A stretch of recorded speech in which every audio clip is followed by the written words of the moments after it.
page it is.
Hi everyone, there we go. I did unmute myself so you can hear me, I hope. If you can't hear me, for the love of God, say something now before we get 20 minutes into the interview.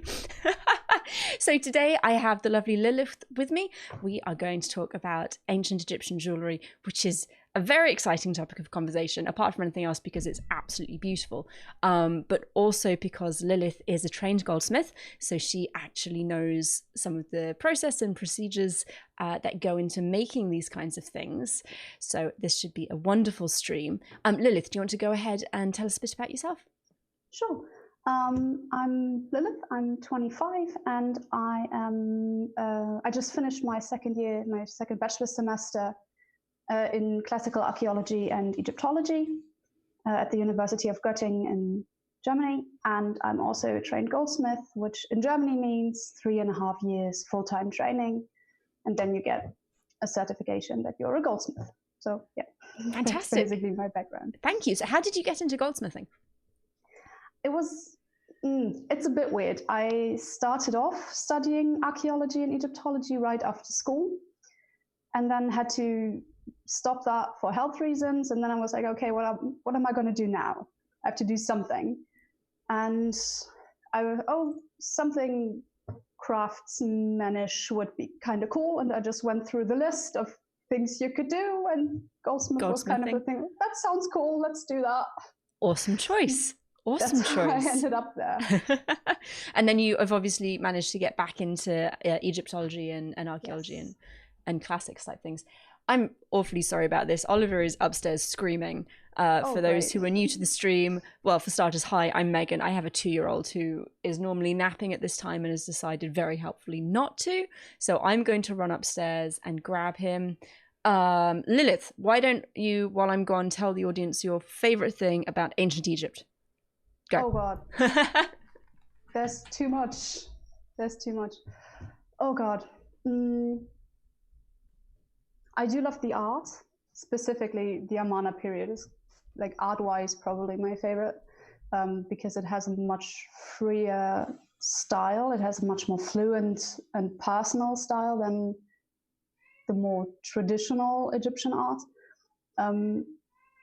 I absolutely love the societal aspects, because the Egyptian society was pretty progressive when it comes to like gender, or like gender equality, which is not by today's standards, but by ancient standards.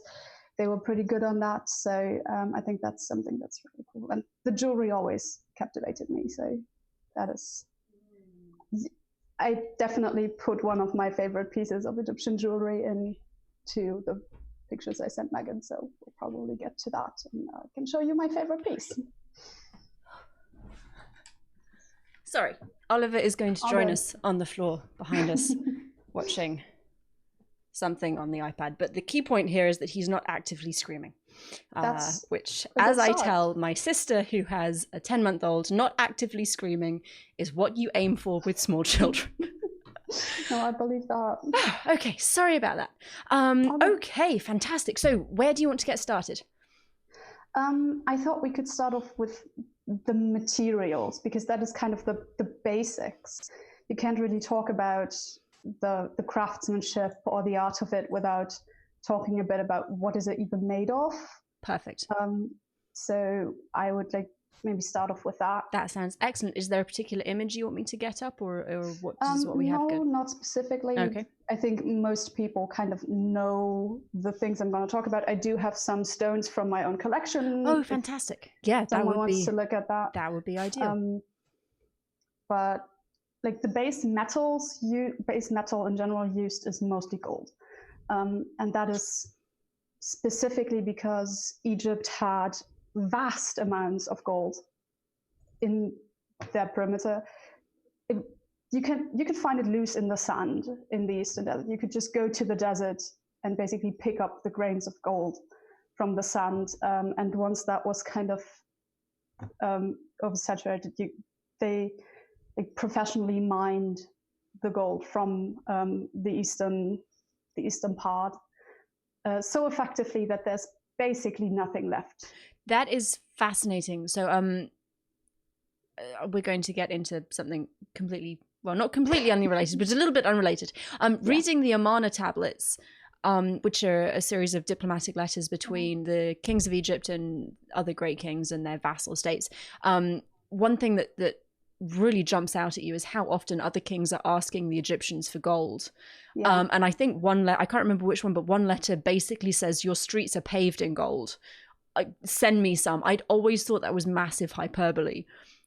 But it is hyperbolic, but I hadn't realized that there was quite that much in terms of natural resources. Absolutely. They had so much. And you can actually find, there's a papyrus that shows I think the Wadi Hammamat, is it? I think it is. And there's basically a map of all the mines they had in this area. So they went about it highly efficiently and really mined everything out of there. There's basically nothing left nowadays, which is one of the reasons why Egypt isn't as great economically as it used to be, because they already mined all their gold in antiquity. But what? Sorry, you were saying that the metals mainly used were gold. Yes, and at least in high quality jewelry. Of course, not for the main population. They couldn't afford gold, and gold was mainly owned by the state and by the pharaoh. And by the pharaoh distributed it to his own projects and to the temples and all that kind of stuff. But there must have been at least a little bit on the free market, because there are graves of high officials and just private people of good standing that also contain gold jewelry. So they must have at least had something, a little bit on the free market, but most of it was owned by the state and then distributed. And what you mentioned, the Amana letters, what's interesting is that usually you only, the first thing you get when you find gold is it's not pure. So you have something around 17 to 22 carats, 24 being fine gold. I have to get used to the carats a bit, because in Germany no one uses carats for gold, but I'm trying to get used to that. So there are other metals mixed in. There's copper in there, there's silver in there, platinum, iron, whatever. But in the Amana letters, I can't tell you which one specifically, but there is one where it's talked about that they observed that they put gold in the oven and it came out lighter than it went in. So that's kind of a sign for the fact that maybe they could already control the purity of the gold through a specific melting process in the 18th dynasty, which I think is very, very interesting. And by the end of the 18th dynasty, they also could create new alloys. So they were not reliant on the alloys they found naturally, but could actually mix them to get better qualities, because the problem with fine gold is it's so incredibly soft. I think everyone knows this cliche of biting a gold coin to see if it's real. Yes, that works. Fine gold is so soft you can scratch it with your fingernail. You can dent it. Wow, that is not terribly practical. Once, and it's absolute hell to work with. So creating alloys that still have the color and the nice properties you want, but are also maybe harder or have other properties that are better for what you're working with, is an extreme accomplishment and something that, of course, makes the work much easier. So gold is definitely the most common. It also had a usually rather high silver content. And when that silver content goes over about 20%, you get something that's called electrum, Mm-hmm. and that is like very pale gold, almost a silverish color, not quite, but very pale. Mm-hmm. And that is also sometimes used, though not as often. And that was found also in the Eastern Desert. Somehow everything was found in the Eastern Desert. Don't ask me why everything's in the Eastern Desert. And they also imported that from Punt. No one really knows where that was directly, exactly, but it was imported from that. Silver was like really silver was something that was extremely rare. It's not really native to Egypt. Mm-hmm. So in the Old Kingdom, silver was more valuable than gold because they had so much gold and everywhere was gold, Mm-hmm. but they just didn't have any silver in their land, or not in significant amounts. Although it was known since pre-dynastic times, so there is some silver in pre-dynastic times already, but it's latest since the Middle Kingdom, Mm-hmm. probably earlier. It was imported from the Near East, specifically from Syria. Mm-hmm. So that's where the silver came from. And it was called white gold. That has nothing to do with modern white gold. That is like gold where you mix a nickel or a palladium. Mm-hmm. But they just didn't know that it's a different metal. It's like, okay, it looks like gold. It kind of sort of behaves like gold. Let's call it white gold. It's good logic. Yeah, I mean, it worked. So,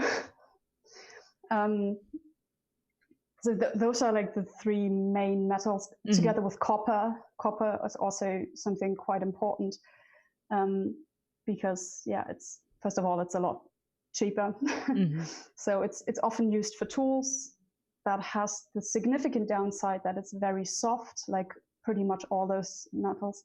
I call them precious metals. There's a debate if copper is a precious metal or not, and by what standards. And let's not get into that here, but nope. I'm going to call them precious metals for reasons.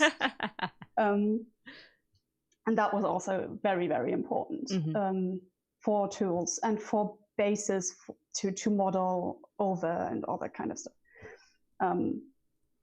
And then, of course, I think the thing that stands out to most people is the colorful stonework in the jewelry, and they had quite a number of stones. I think one of the most frequent is carnelian or red chalcedony. Same name for a different name for the same stone, and I have some here. Let me just I have a bit of a gemstone collection, so I have just collected some of it. I don't know if you can see it. It's like beautiful brownish red color. It also comes in like orange, but that is one that is very, very common. That is also known since pre-dynastic times, so it's been around for a long time. And that could just be, again, in the Eastern Desert, picked up off the ground, basically. Same with some others. I think the one that most people associate with Egypt is Lepus Lazuli. I don't know how do you say that in English? Yeah, Lepus Lazuli or Lazuli. Okay. It varies. Yeah, okay. Which is like this dark, I don't know if you can see it. This very dark beautiful blue gold specked kind of stone. That's very common. It looks very common because it's in many, many things, but that is actually not native to Egypt. So that was also imported from Syria, other Near Eastern places, and to kind of avoid always having to import so much of it, there are quite a number of different imitations that were done to avoid always having to get these expensive stones from all over the place. So there was basically like, you could get quartz, just this I don't know, do I have some here? Yes, I do. This just white colored, basically clear stone. This, for example, it looks a bit diamondy, but it's very, very much not. I could not afford this size in diamond. And that was then glued with like colorful cement. So you would take like a cement paste and color it, and then put quartz over it, and the color would shine through, so it would give the appearance of lapis, but of lapis. It was much cheaper to produce. Amethyst or whatever you wanted to recreate, but it was much cheaper to do, and also quartz is rather easy to cut, so that was also a bonus. Not compared to lapis, because that is incredibly soft and really easy to cut. So that was not a bonus, but it was a lot cheaper. There was also like glass paste almost that could be colored and could be formed into different shapes. That is used since pre-dynastic times, basically, mainly as beads and stuff. Is that what is sometimes called faience? Faience is a bit different, not quite the same, but similar. Okay. So faience is basically you take brown or white quartz sand or quartz pieces, and you glaze them with glass paste. Oh, I see. So you use the same glass paste more or less, but you put them over a shape that is made of quartz or sand or whatever. And that's what faience is. I think I put a faience necklace. Yes, the number 3 is... number 3, there we go. Is a necklace beautiful. That is all faience. Really? Yeah. To me, it looks a bit like 1960s plastic. It does, very much. But it's actually all faience. This is late 18th century. 18th century, no, late 18th dynasty, New Kingdom. And these kinds of things were also, they existed in gold and with real stones, but this is the bit more affordable version, basically.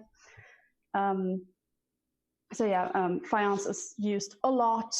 There's also like a specific name for a faience maker. Let me check. I wrote that down somewhere. I have so many notes. So yeah, so the goldsmith is the Nebi or Nepti in Middle Egyptian, comes from Nebu gold.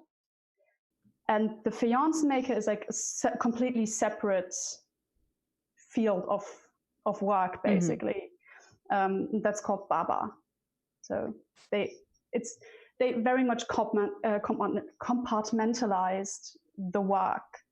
So the people who designed it were not the people who made it, and the people who carved the stones are not the people who string the beads, and the people who make the faience are not the ones who implement it into the jewelry. So it was very much divided into different tasks. And where was I? There. I think especially the designer and goldsmith being separate is something that's quite interesting, because nowadays it's usually the same. You work with the client and you design something and you check it with the client and then you make it. But back then, because much of the jewelry had so much spiritual significance or had writing on it or whatever, you needed someone who's very highly trained and highly educated. So it was probably priests or scribes who made the designs, and then goldsmiths who actually made the jewelry. So that's kind fascinating. of the difference. Yeah. And they could, especially the designers, could have incredibly high standing. Like especially there are a couple examples under Amenopis III or Akhenaten. There are very big and very expensive and extravagant graves of jewelry designers that apparently had very high standing because they could afford such a big and nice grave. Wow.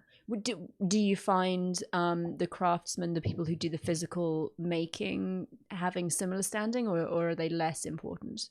Not quite the same, but they were important, definitely, especially in the For example, the Valley of the Kings has a big workers' village, basically an artisans' village.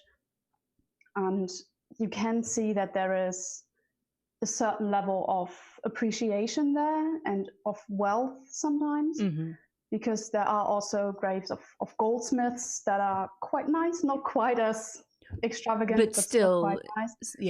Yeah, and that also like made stuff for themselves, which means they must have had access to some gold privately, because how much gold you used in the making of royal jewelry was very strictly monitored. So you couldn't just, oh, I'll just nick this for me, I'll just use it at home. But it was very strictly everything monitored. had to be accounted for if it wasn't used in the piece. Yeah, and there's some evidence. There's no such thing as a goldsmith organization or something, but there is some evidence that it's a trade that has been given from father to son. So that is kind of a dynastic thing. I'm not quite clear on how strong the evidence is there, but it's a theory that it has been given within the family.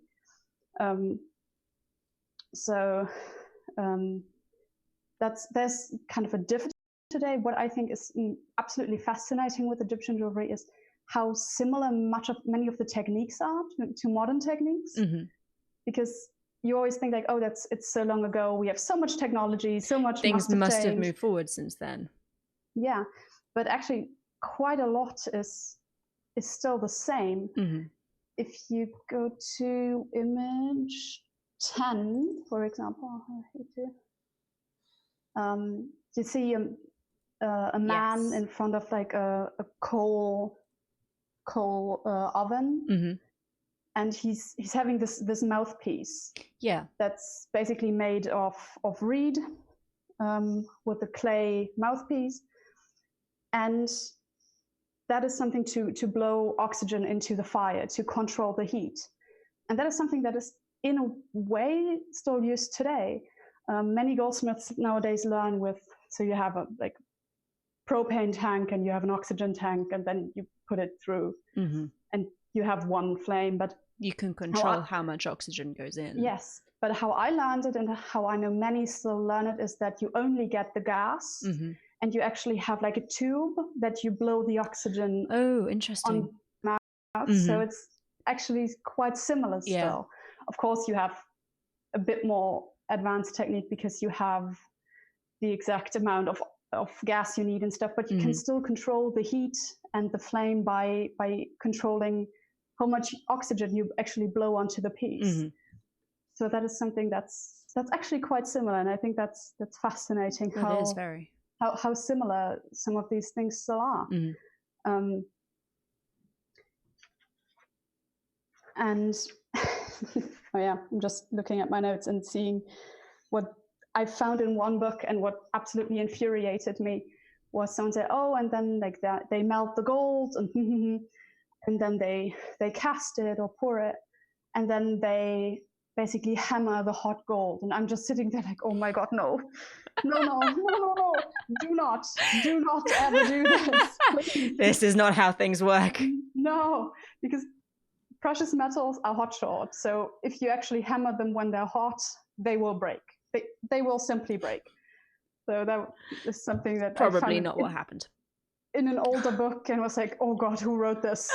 Please, no.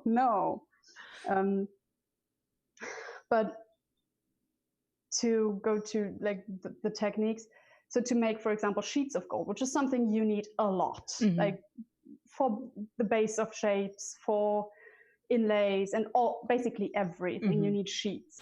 So you would pour the molten gold onto like a flat stone or something. So you would get kind of a flat-ish thing, and then you could hammer it flat with a stone, which is not quite how it's done today. Today you have like big rollers, to stretch it out and make it thinner. But it's possible to hammer it. It just takes longer. And to basically file and grind the surfaces, because when you look at these kinds of things, they always look very nicely polished. And I always said, like, how did they do that? Like, I'm sitting here with my electric polisher and it's like super fast and nice and neat. And it's like, how did they do that? Doing that by hand must have been something. Exactly. And all I could find was, well, they used kind of very smooth stones and sand and stuff. But what... Okay. But what I couldn't find anything about, and what I think would be quite likely, because that is something that is also used today, is leather. Because you can actually use leather and like a polishing paste and get a very nice polish with that. So I was a bit surprised that I couldn't find anything in the literature per se about them using leather, although I think that might be a real possibility because leather is something that is readily available. And it gives a very nice, smooth finish. And yeah, so I'm a bit confused why no one I could find ever wrote about maybe using leather for that. It's entirely possible that very few people with knowledge of modern goldsmithing techniques have actually applied that knowledge to the ancient world. Yeah. Because I found similar. It's difficult to find similar information about Mesopotamian jewelry. Yeah. And actual techniques and how these things were made. So it's possible no one's looked into it before. Yeah, and especially because I think recreating it is a big thing. I've seen the interview you had about pre-dynastic palettes, and it's like it's not as money intense to get a slab of the stone you need, but to get some gold ore to then melt. And yeah, I have to grab him a snack, otherwise we will have meltdown. Sure. Should I wait or? Okay. I just wait for Megan so we can continue. So yeah, if you have any questions, just put them in the chat, I guess. Since I'm just a bachelor student, I don't know if I can actually answer them, but I will try. So yeah, if you have questions, maybe I'm sure we'll get to that.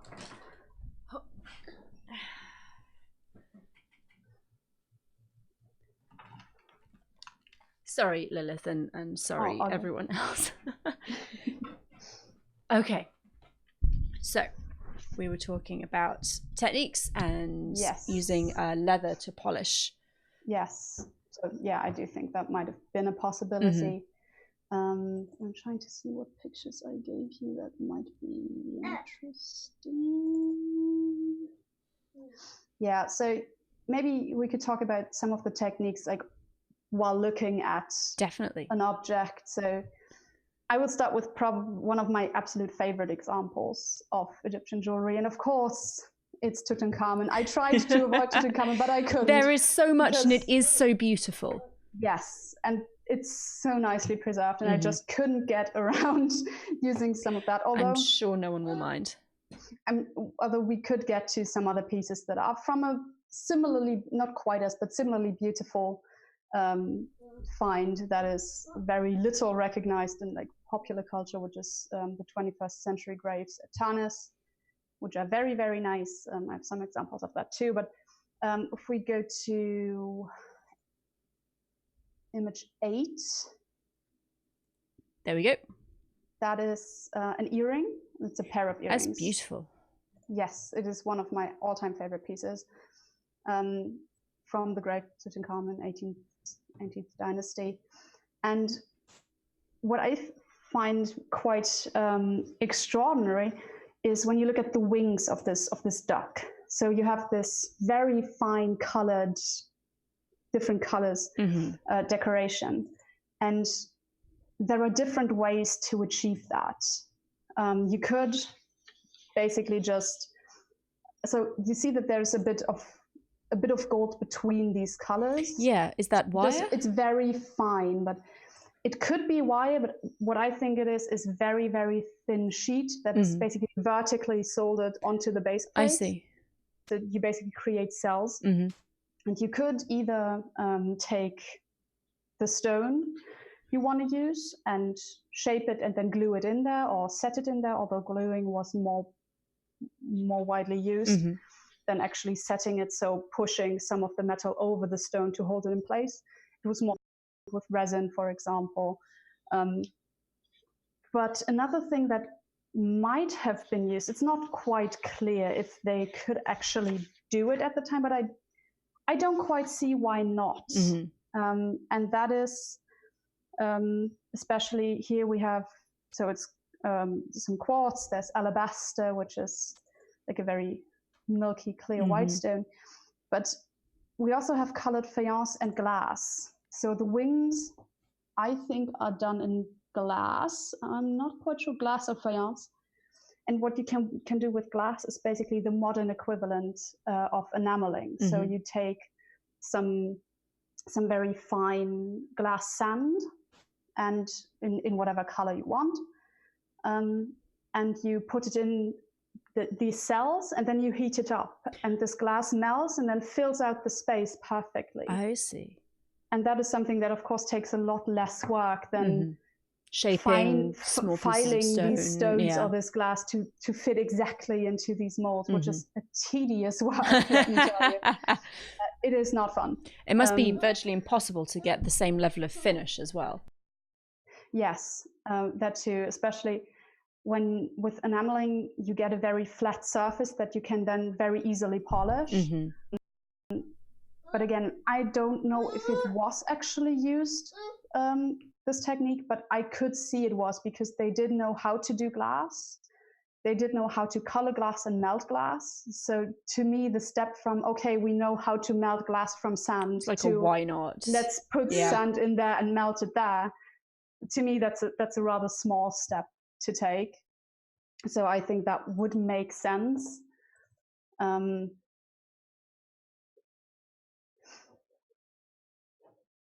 So yeah, I think that might have been used here, maybe, especially in the wings. Well, those are absolutely stunning.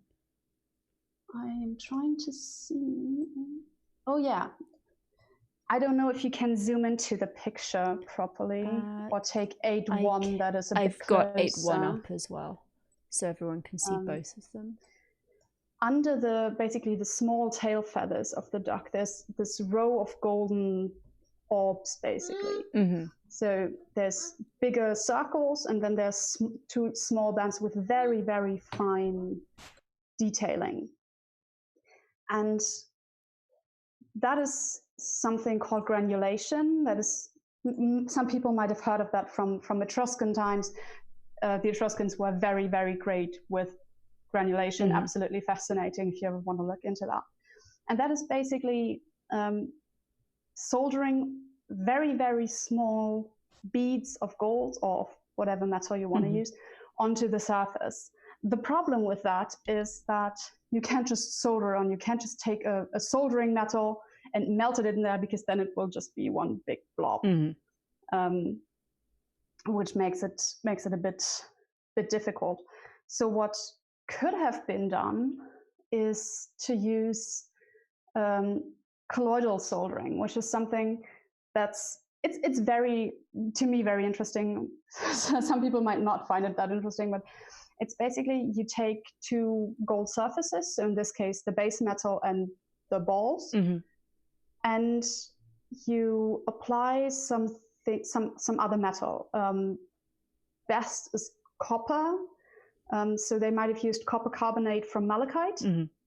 Basically grind that up, make a paste out of it, and use, like, take resin, for example, or glue, mix that with grinded malachite, and basically use that to stick the little balls onto the base, so they don't roll away. And then when you heat it, the copper and the gold kind of form a bond. They fuse, maybe? They fuse at a lower temperature than each of the metals usually melts. Oh, fascinating. So you get the connection without the granulation melting, like you were saying. Exactly. So that's very interesting. You don't melt the base metal or the balls, but you just enough so the copper kind of fuses it together. And that is something that they must have just found that out through trial and error, because who thinks that if you combine gold with copper in that way, suddenly the melting point is lower than the melting point of each individual metals? Interesting. But that is something that they could have done, because there's little other way to do granulation on that tiny scale. How big are these earrings? Let me check that. I have the book. Perfect. Thank you. They are, I think, quite big. Where is it? I lost that in another book.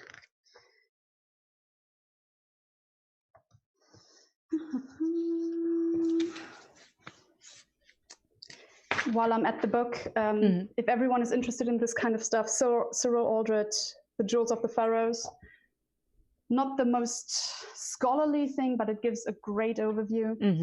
And I'm assuming lots of beautiful pictures as well. Yes, that too. No, it's another book. I have many books about this. So I think there is a size given here. They're about 11 centimeters long. Okay. And about 5 centimeters wide. Okay. So they are quite big. But still not huge for that level of intricacy. No. So if I have, because people might not be familiar with centimeters. So this is 10 centimeters. So they're about this long. That long, I see. So they're quite long. But they're incredibly detailed. So putting that much detail on this space is still quite incredible. It's an achievement. Yeah.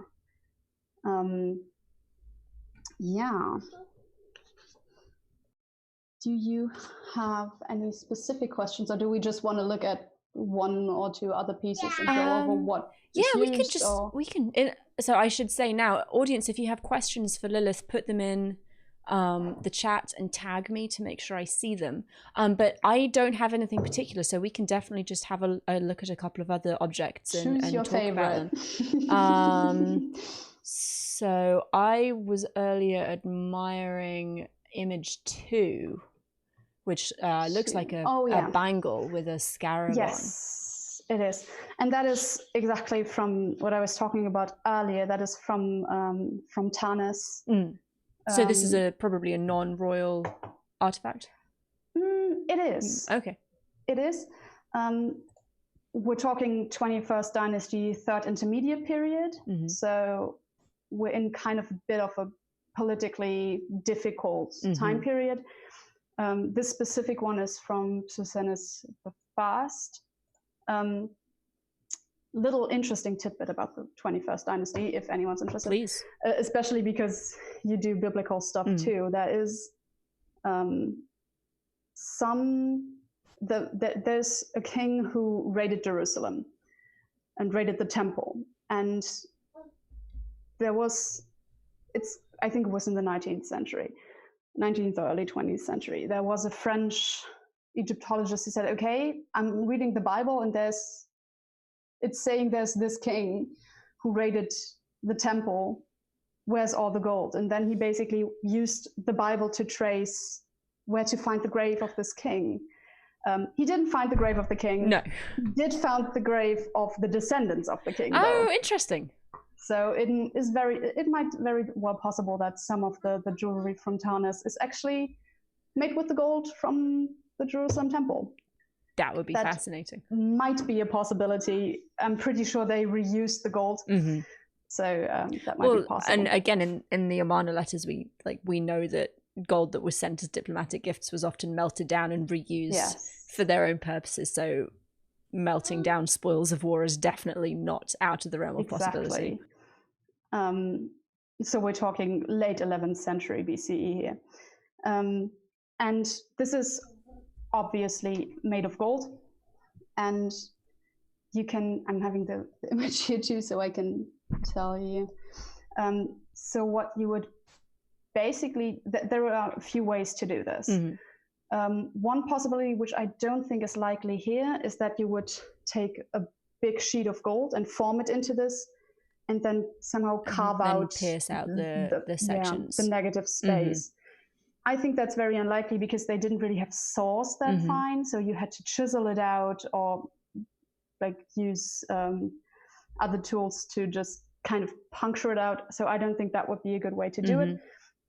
So what I think is most likely is that this was made in sections. So you have the scarab together. Exactly. You have the scarab, you have the colorful oval shapes. And to the far left, is that a cartouche with writing in? That is a cartouche, yes. Oh, interesting. I'm trying to see if I can kind of see maybe what's on there, but it's a bit difficult. There's a mare on there. There's a bit on. It's a bit hard to see. No. But yeah, that's a cartouche on there. So you would basically make plates in the shape you want. So the basic scarab shape or the basic oval shape. Either solder them together then, or first solder on the vertical things you need to create these cells for the colorful stones in the sides, and then solder it together. I would probably solder together all the pieces first and then put on the vertical ones, because you usually work from the bigger pieces to the smaller pieces, because the smaller pieces, the easier it melts. So the more often you have to heat it up again, the more danger there is that it's just going to melt on you. So I would put like the scarab and the other parts and the top and bottom bands, them together, and then add the detailing. Yeah. And the scarab is made of lapis, so that it was specifically carved to be put in there. I'm trying to see if it's glued or if it's set. It could be both.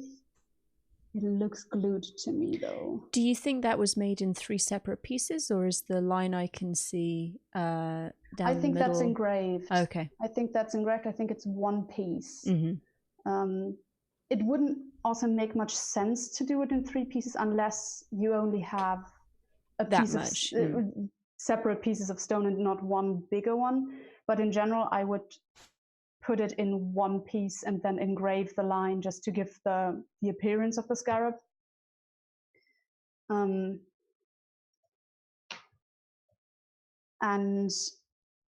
what I always find fascinating, and that is something that I personally find very difficult to make, are closures. Because you had to put this on somehow. This is not a size that you can just slip over your wrist. This is actually to open and close. Wow. So it does have hinges on one side, and it basically has the same hinges on the other side too. And you just had a pin that you basically shoved through the hinges, and that was the closure. And when you wanted to take it off, you pull the pin out and could open it again. Thank you. Okay. I'm looking at picture 1-2. Which is it looks like a pendant that's entirely gold. How would that have been carved or cast, do you think? I think it would be cast in one. So basically you'd make a form.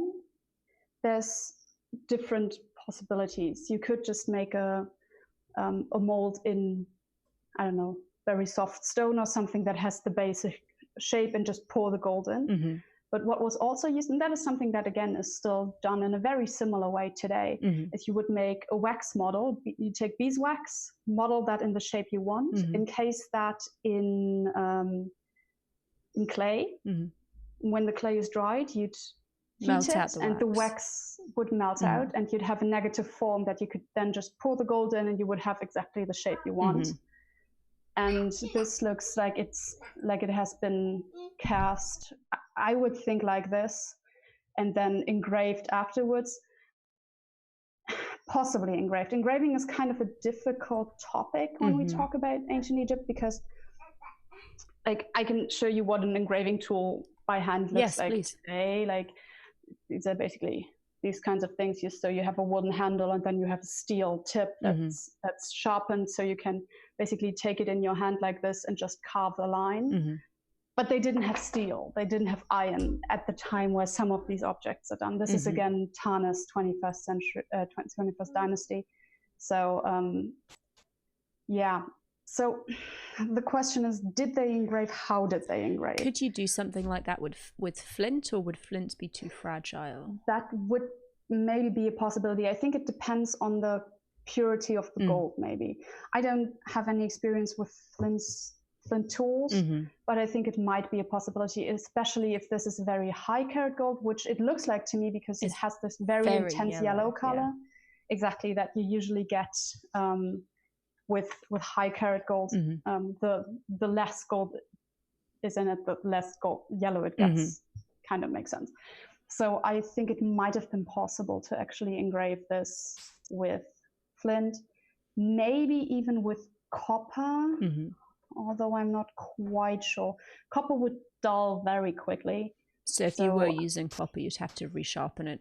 Yeah, exactly. Very regularly. So I'm not sure if that would actually be a proper thing to do, but it might work with stone. So it does look engraved. Another possibility is, because I don't quite know how thick this is. If it's rather thin, what you can do is basically emboss it. You would put the metal on a softer base, wood or resin, often resin, and then you could take basically just metal or stone tools and hammer ornaments and stuff in. Like, again, I have some of my own tools. Like, this is something that you would use today. Maybe they come in all different shapes and sizes. This is a very flat, rounded kind of thing, and you would put it on the metal and then hammer from top to make lines. So that is also something that could have been used here. I'm trying to see if I can, from the image, see some. It does look engraved to me, but it might have been embossed. That, again, it depends on the thickness of the metal, because the thicker the metal, the less nicely it works. What I think is quite cool is the chain. You can see a bit of the chain on top. Oh, I'd assumed that was a modern edition. No, that is actually... That is beautiful. I don't particularly know if this one's a modern edition, but there are ancient ones like this. There are ancient chains like this one. And that is a pain in the... I've done chainmail before. It's yes. It's a labor of love. Exactly.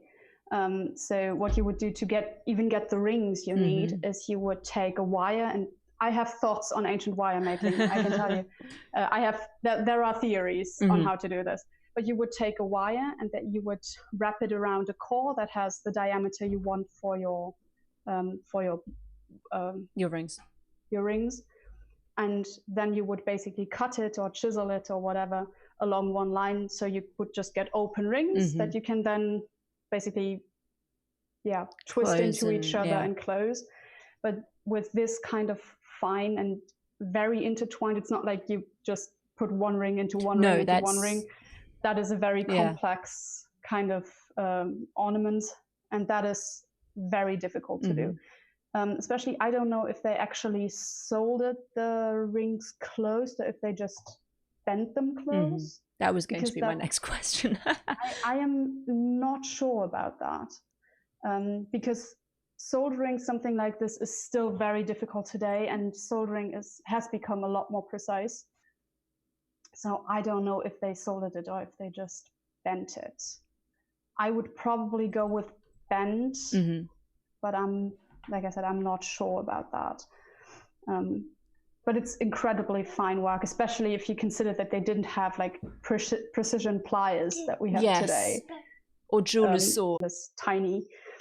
So I think that's pretty cool. I would not want to make that. No. I'm not sure. I couldn't make that even if I wanted to, but I have made ones like that, but not this small. So a bit bigger ones. They're not fun.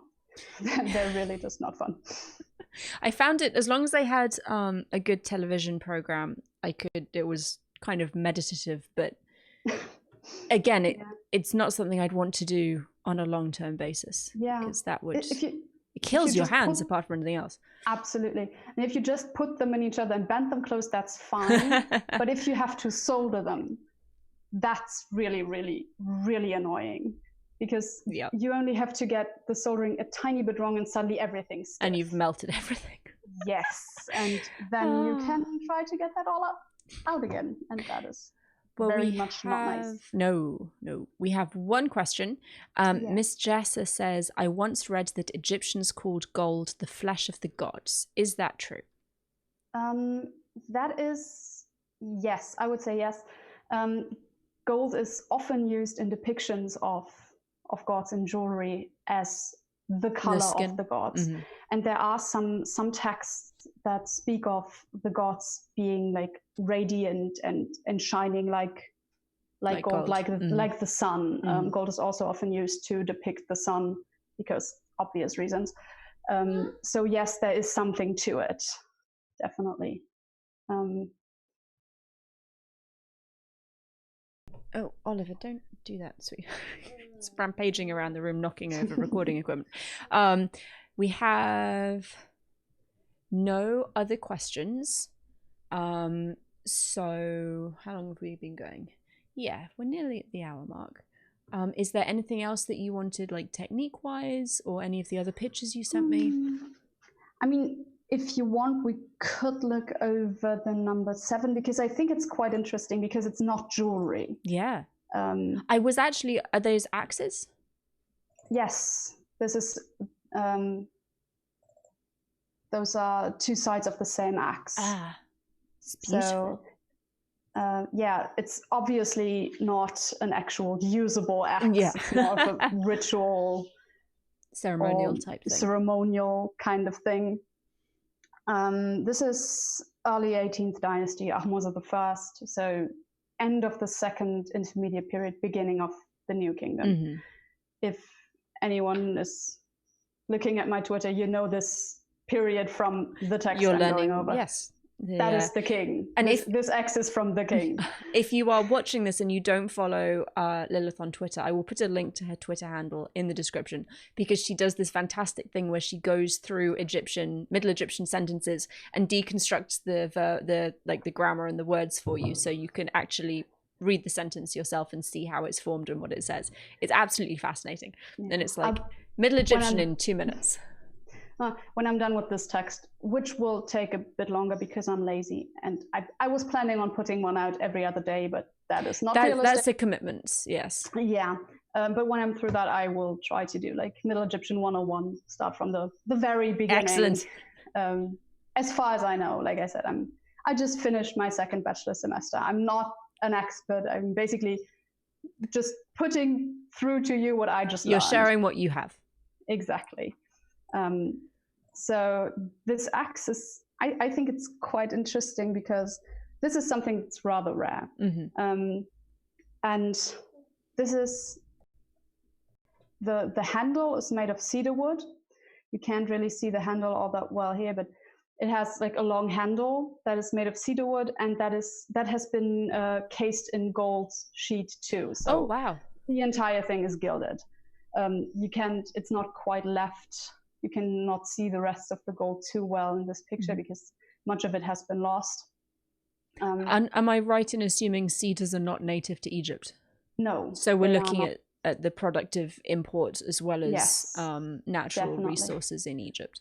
Definitely. Cedar is something that has been imported to Egypt in massive amounts because Egypt has basically no native wood.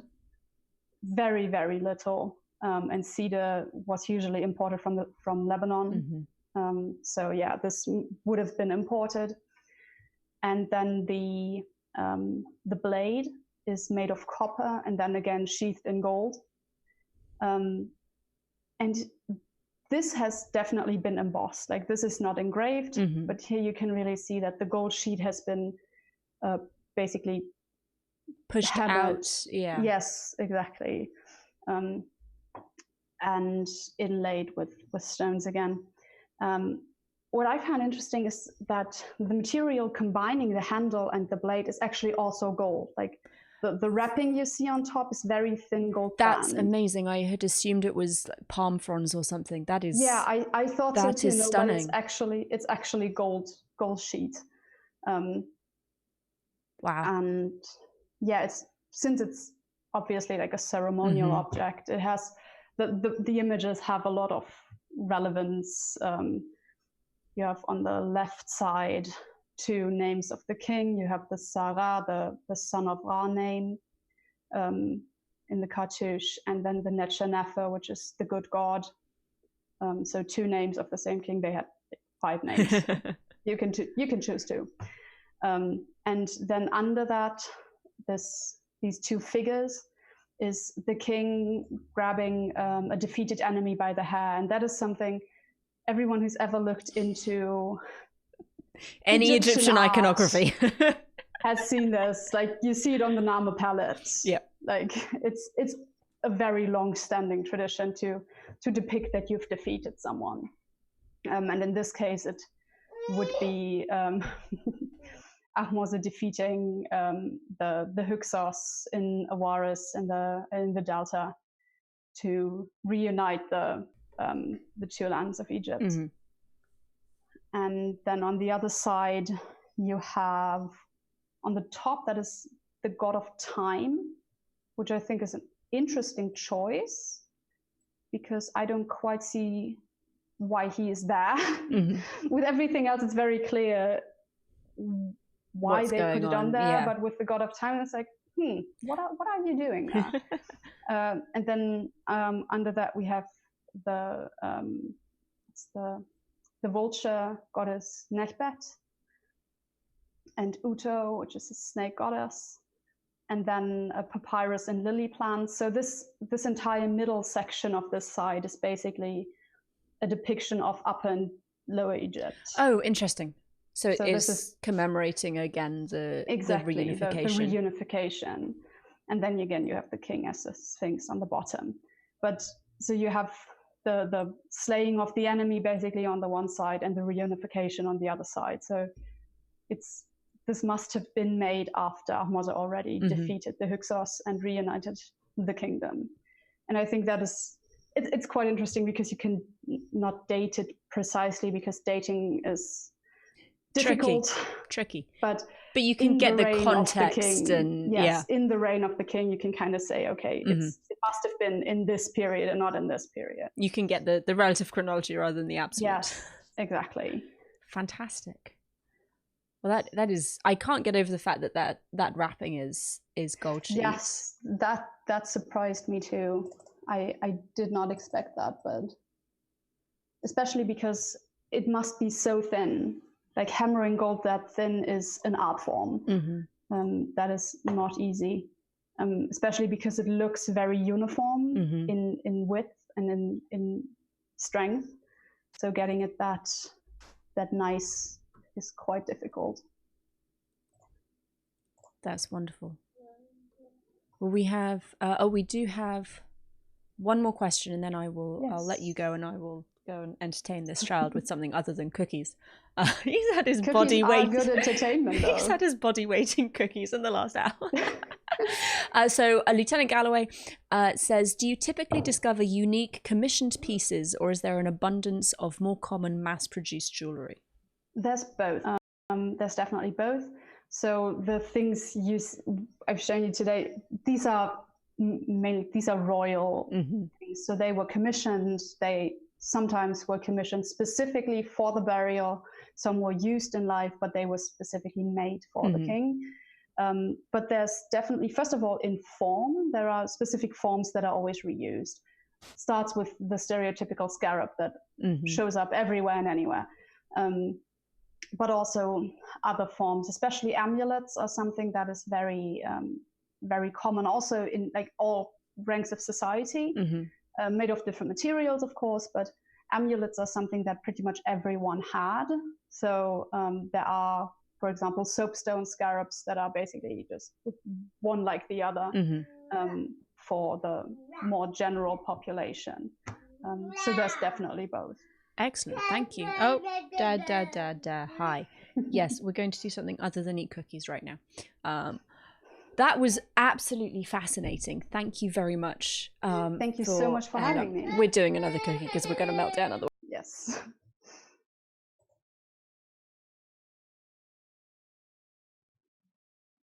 Apparently he doesn't want a cookie. He wants my mouse.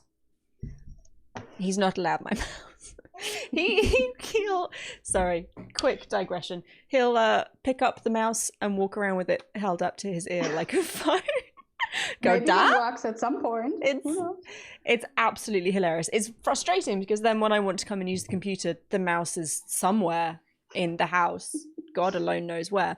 Okay, he's now crawling backwards out of the room. So we've averted a meltdown somehow.